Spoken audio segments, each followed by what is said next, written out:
Hello అండి, welcome back to our channel. ఈరోజు మరో రెసిపీతో అయితే మేము ముందుకు వచ్చాను. అదేంటంటే టొమాటో పప్పు అనమాట. సో నేను చేసే పప్పు అంటే మా ఇంట్లో వాళ్ళకి చాలా ఇష్టం అనమాట.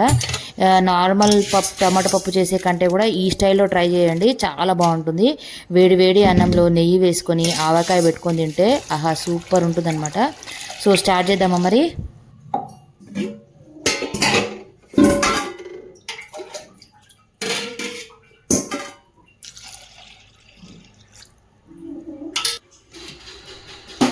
నేనైతే టీ గ్లాస్ ఉంది కదా, దాంతో 2 గ్లాస్ అయితే కందిపప్పు తీసుకున్నాను. ఒక 2 సార్లు వాష్ చేసేసుకొని సరిపడా వాటర్ వేసేసుకోవాలి. ఇందులోకి కొద్దిగా చింతపండు కూడా వేసుకోవాలన్నమాట. సో ఇలా చింతపండు వేసుకున్న తర్వాత కారంకి సరిపడా పచ్చిమిర్చి వేసుకోవాలి. నేనైతే పచ్చిమిర్చిని కట్ చేసుకోకుండా డైరెక్ట్ వేసాను, ఎందుకంటే మా పిల్లలు దాని గింజలు వస్తాయి కదా, కారం అని తినారనమాట. సో అందుకని డైరెక్ట్ వేసేసాను.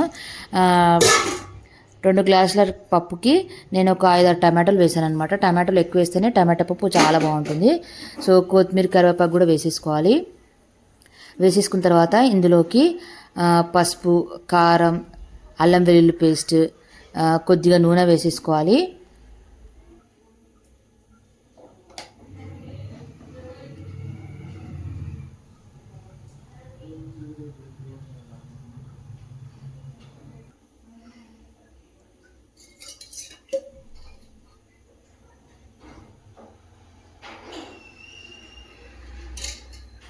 టమాటా పప్పులో ఏమేమి వేసానో అన్నీ వేసాను అనమాట. సో ఎక్స్ట్రా ఏంటంటే దీంట్లో ఆనియన్, వెల్లుల్లి రెబ్బలు, కొద్దిగా జీలకర్ర వేసుకోవాలన్నమాట. దీంతోనే మనకి పప్పు అనేది టేస్ట్ వస్తుంది.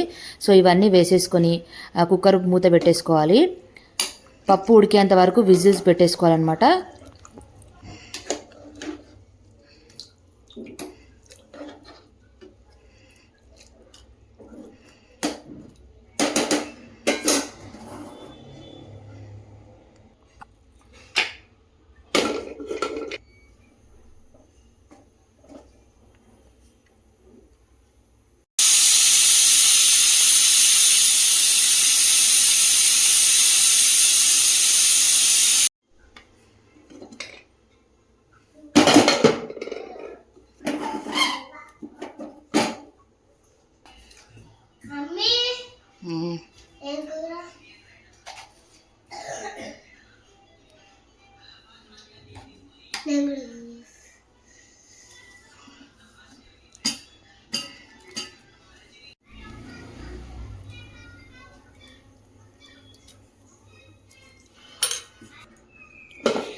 చూసారా, పప్పు అయితే ఉడికిపోయింది.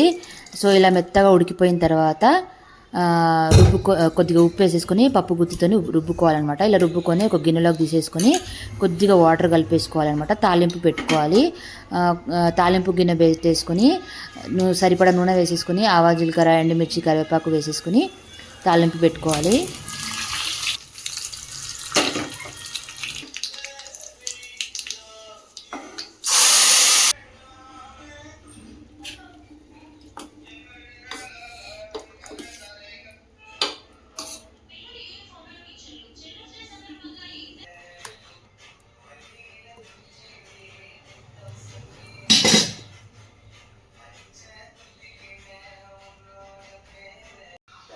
సో ఇదండి టమాటా పప్పు రెసిపీ. ఈ స్టైల్లో కనుక ట్రై చేస్తే మళ్ళీ మళ్ళీ ఇలాగే చేసుకొని తింటారు, చాలా బాగుంటుంది. వేడి వేడి అన్నంలో టమాటా పప్పు వేసుకొని నెయ్యి వేసుకొని తింటే చాలా బాగుంటుంది అనమాట. సో మరో రెసిపీతో మీ ముందుకు వస్తాను. అంతవరకు సెలవు. Bye bye. Thank you for watching this video.